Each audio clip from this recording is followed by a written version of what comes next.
Welcome to Taking Stock. I'm Amanda Lang. Coming up on the show, red tape is costing us billions, so how do we reduce it? And redrawing the map of auto production in Canada. Plus, stress at work is growing for many. What do managers need to know? That's all ahead. First, for the week that was in business, it's time for the briefs.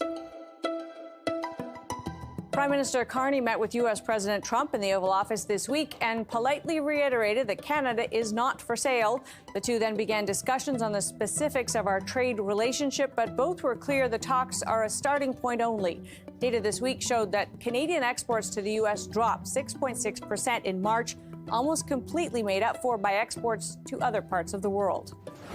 Hollywood was left rattled and baffled by a plan for tariffs on foreign productions this week after President Trump said he wants 100% tariffs on movies made outside of the U.S., which industry insiders said would bring production to a virtual standstill. It's unclear what, if anything, concrete will follow the surprise announcement. The U.S. and U.K. agreed on a trade deal which will see baseline tariffs of 10% on U.K. imports, but reduce other tariffs that are as high as 25% on British autos, steel, and aluminum. The agreement includes a quota of a set number of U.K. cars that can be imported to the U.S. at the 10% rate, while other items will be tariff-free. Ford detailed the costs of tariffs on its auto business this week, even as it exceeded expectations for profit in the first 3 months of the year. Ford said tariffs will cost $2.5 billion this year alone, though it hopes to offset that with $1 billion in savings and cost increases. Ford also suspended further guidance for the rest of the year. Calgary-based fuel distributor Parkland is being purchased by U.S.-based gas station operator Sunoco for $7.1 billion plus Parkland's debt. Parkland has been engaged in a fight for control with dissident shareholders. The combination of the two would create the largest fuel distributor in North America. Parkland operates 4,000 gas stations under the Esso, Chevron, Ultramar, and Pioneer brand names. And those are your business briefs. The rise of red tape is a huge concern for Canadian business, and for small firms comes with a cost of $10,200 per employee. It feels like an easy fix for government hoping to help the economy. Krystle Wittevrongel is Director of Research at the Montreal Economic Institute. Thanks for being with us. Thank you for having me. So this is your data, and it's startling, I found, in terms of the drag on economic growth, on potential employment. We talk a lot about regulation and red tape, and I wanted to start with, do you think that the people in charge of these things, i.e. governments and regulators, would be shocked at what's there? Do they even know what they're putting onto small businesses and big businesses? I honestly don't know, because if we look at some of the regulations, they seem to be have silly consequences or unintended consequences. And so I really don't think that there has been a whole lot of thought put into the unintended consequences of some of the individual regulations, which, when we see that they have increased the number of federal regulatory requirements 37% between 2006 and 2015, there's been, some that have definitely been overlooked. So if we were committed to higher efficiency, which is higher productivity, you would imagine, of course, we would streamline some of those.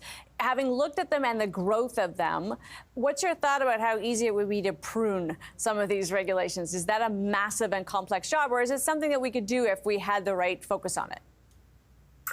It's definitely complex, but requires a focus that would then make it somewhat simplistic. So we need to really look at and take a page from the Chrétien government from the 1990s, which asked tough questions about every program that they had in place and cut what wasn't working, which is what we need to do currently in Canada with regulations. So we need to ask them very, very hard questions, but very simple questions that require a review of every rule and regulation in place, keep what works, get rid of what doesn't, and help move things along.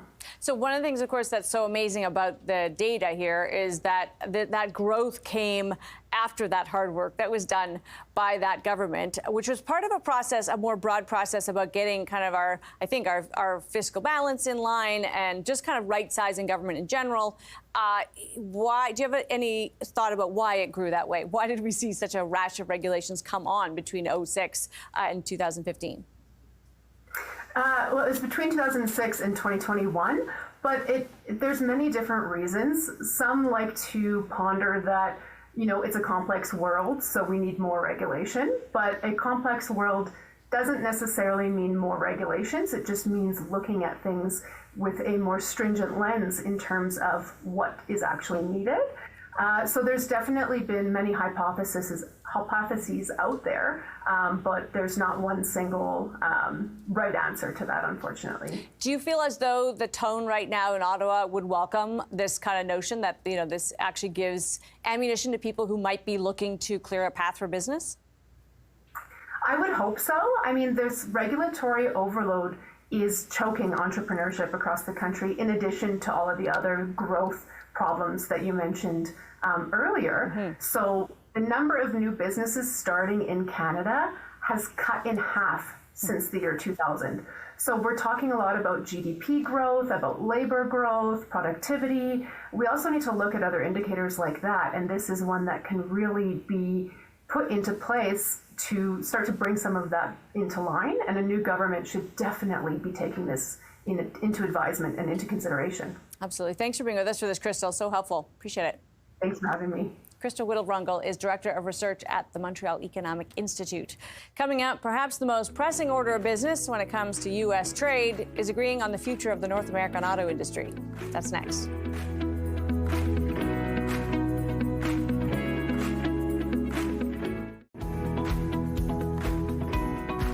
Welcome back. The future of the auto industry in Canada could look very different than its past as we rethink the North American industry. Here's what you need to know. The goal of the Auto Pact was to create an integrated North American market for cars and to persuade Canada to drop high tariffs on imported vehicles. Originally, it included just the automakers in Canada at the time: GM, Ford, Chrysler, Studebaker, and Volvo. Before the Auto Pact was signed in 1965, Canada's auto sector was small and had a trade deficit with the U.S. of $785 million. Within 6 years, Canada's share of North American auto production climbed to 11.2%. And the country had a mild surplus. The agreement aimed to create a broad market across the continent within which producers could specialize and operate at scale. Products had to have 50% Canada or U.S. content to qualify. The economic effects of the agreement were clear. In 1966, Canadian vehicle and parts exports to the U.S. were $866 million. By 1977, they were $9.9 billion. Meanwhile, integration was successful. In 65, Canada exported just 48,000 vehicles to the U.S., or 6% of its total production. By 1975, Canada was exporting 849,000 vehicles, equal to 59% of its production. The 1989 Canada-U.S. free trade deal included some of the provisions of the Auto Pact, but phased others out, which were seen as contrary to World Trade Organization rules. In 2001, Canada officially ended the Auto Pact in response to some complaints about those rules. Along with an integrated system and higher volume of production, the Auto Pact also increased Canadian producers' efficiency and spawned a host of new businesses, including a booming global auto parts sector. If it is time to rethink the future of North American auto production, how can Canada stay in the driver's seat? Flavio Volpe is president of the Automotive Parts Manufacturers Association. Flavio, thanks for being with us. Thanks for having me today. So the reason I think it's instructive to look at the past there is just to acknowledge that we did kind of, through an act of will, create this integration. Are you ready? Are you willing to start contemplating a future where it's less integrated? Are we there yet? No, I think the best path forward is for us to regain this tariff-free access to the U.S. market. Part of this integration is that they have the same in return. So of the capacity, the 2 million vehicle capacity of production in this country, about half of those cars are made by American companies and half of the parts come from American factories. Just over 55% of the raw materials come from placed in the U.S., like Pennsylvania for steel and resin for Texas. I say all of this because the second half of that integration story is how much benefit we've also accrued to our American partners in return. Mm-hmm. This is the most integrated cross-border industrial cluster on the planet, and it works.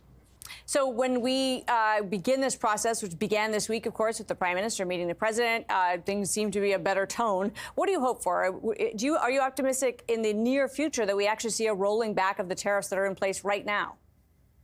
when we saw last Thursday through an update from Customs and Border Patrol that tariff does not apply to USMCA compliant auto parts, Canadian parts. That's half the battle. The other half now is to get the same USMCA treatment on cars, because half of the parts made in this country go to Canadian production. And if the vehicles in that production are tariffed into the US, that volume is down. We also should really have a strong look at how could we be a little bit more resilient. We buy a lot of cars from the US and we sell a lot of cars there. Is a build where you sell model where it's a little bit more balanced, where maybe half of them stay here and half of them go, something that's going to inure us against future shocks? I think that is really a very strong conversation happening in the industry right now. And as it happens, we are seeing the OEMs. We saw General Motors close another line in this country starting in the fall. We are seeing a bit of a shift of where things might be made in response to the tariff reality. Will the parts makers do the same? Does it just follow that if one of those lines is going south, then the parts that go with it will have to move south as well? It's a proximity business. And while there's some inertia, the drag is where do your customers make cars? So the parts companies that I represent, we said, yeah, great, we got that first a pass on parts tariffs, but we're really pushing hard both in Washington and Ottawa to make sure that we do the same thing for cars, because that's a slow bleed that we're not going to be able to turn back alone. The other thing that we're all talking about here is not just build where you sell, but it might be a time to think about, look, Turkey and Vietnam and of course the Chinese have built their own vehicles, have started in the auto sector. Project Arrow taught us that we have the people and the technology. Is it a time to think about doing what Mexico has announced as part of their mitigation? They launched a company called Olinia. President Sheinbaum says, at least in part, Mexico should be in the game. That's some of the things that we're also considering here as an industry. All right, things to look for in the future. Flavio, thanks for being with us. Appreciate it. Thank you, Menda. Flavio Volpe is president of the Automotive Parts Manufacturers Association. Vehicle makers do appear to be making decisions based on some assumptions about the future, and that looks like a smaller production footprint here in Canada. Brian Kingston is president and CEO of the Canadian Vehicle Manufacturers Association. Brian, thanks for being with us.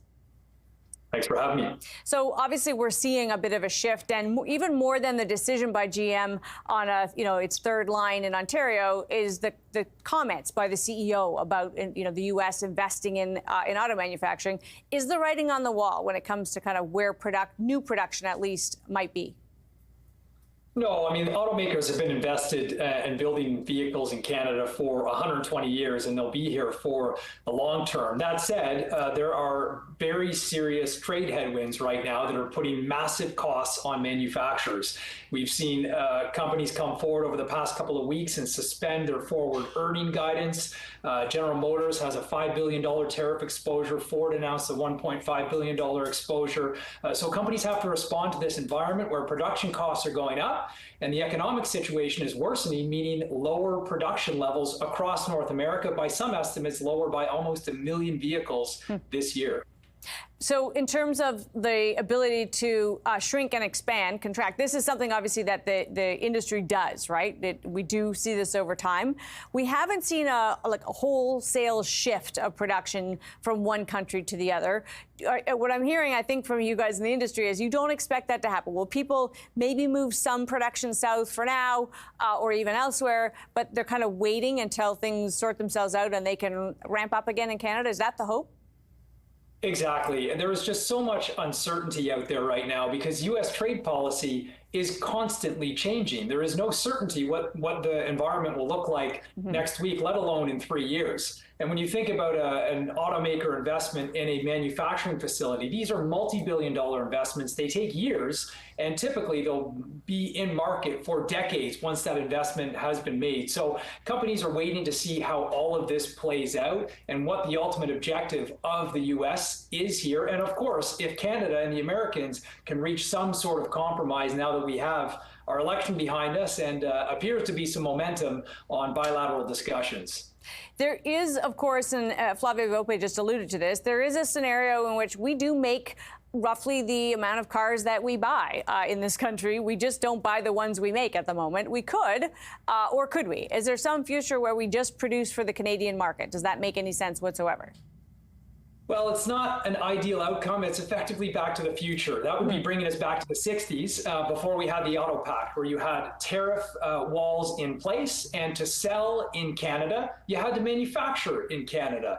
That's where the U.S. is potentially taking us. The reason we moved past that is because that's deeply inefficient. To have assembly plants dedicated just to the Canadian market, which is, it's a good sized market, but it's not large enough to have full-scale manufacturing in multiple facilities. So it's not an ideal outcome. That said, if this is where the Americans go and there is no flex, you may see manufacturers trying to dedicate more of their Canadian operations to serving the Canadian market. But overall, this means higher costs, less vehicle availability for Canadians, and ultimately a less competitive industry on a global scale. It's early days, but that first meeting between the Prime Minister and the President seemed to go reasonably well. Are you optimistic about getting to a better place? I am, and it's the economist in me. I always just come back to the numbers and the facts. And while the president continues to say, the Americans don't want Canadian-built cars, this relationship works very well for the U.S. They have a trade surplus in auto with Canada. We're hands down the biggest export market for the United States. Yep. And on top of that, when you look at our production, we have huge amounts of American content in the vehicles produced here. So, I think we'll get past the bluster. We will get to the table, and I'm confident we'll find a way out of this. Brian, so good to have you. Appreciate your time. Thank you. Brian Kingston, President and CEO of the Canadian Vehicle Manufacturers Association. Coming up, it's Mental Health Awareness Week, and when it comes to stress, it seems we are taking it to work with us. That's still ahead.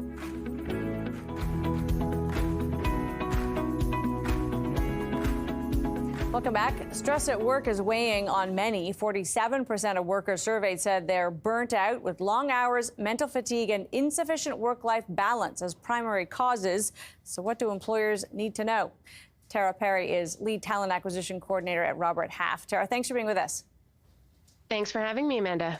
So I was a bit surprised, actually, at the way not only the number of stressed out people, but that it has grown, just in the sense that I would have thought kind of post-pandemic that we might have found our way to slightly better balance. Were you surprised at what's going on out there?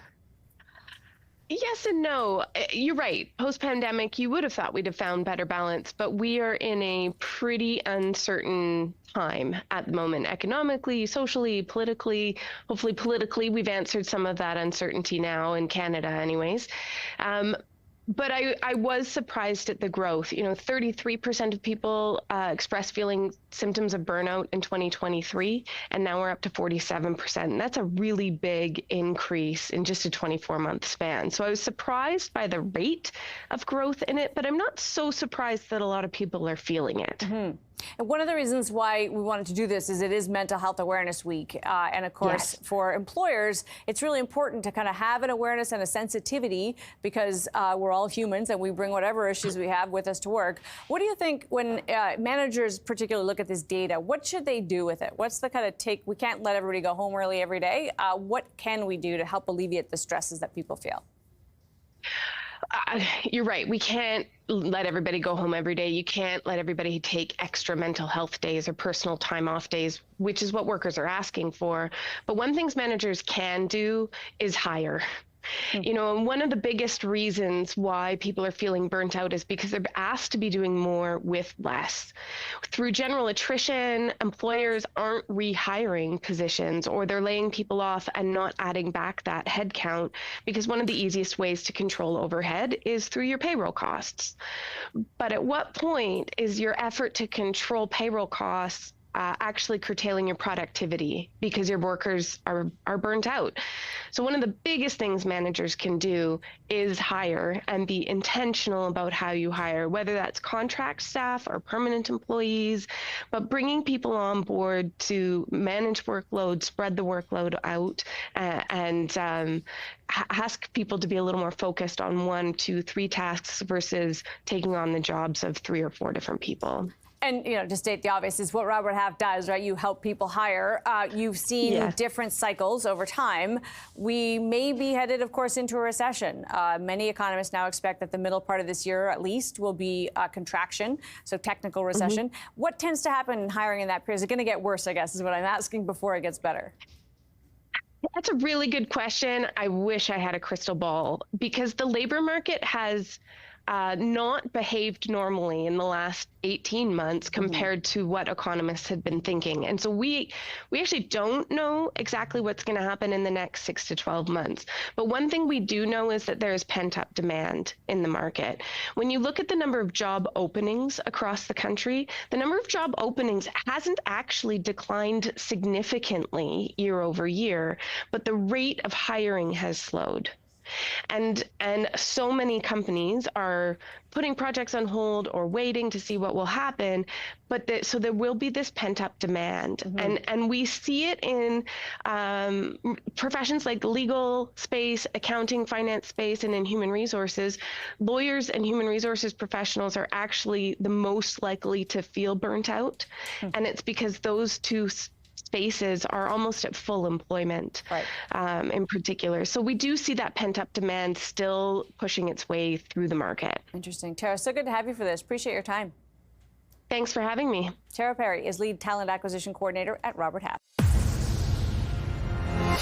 Time for the takeaway and owning our destiny.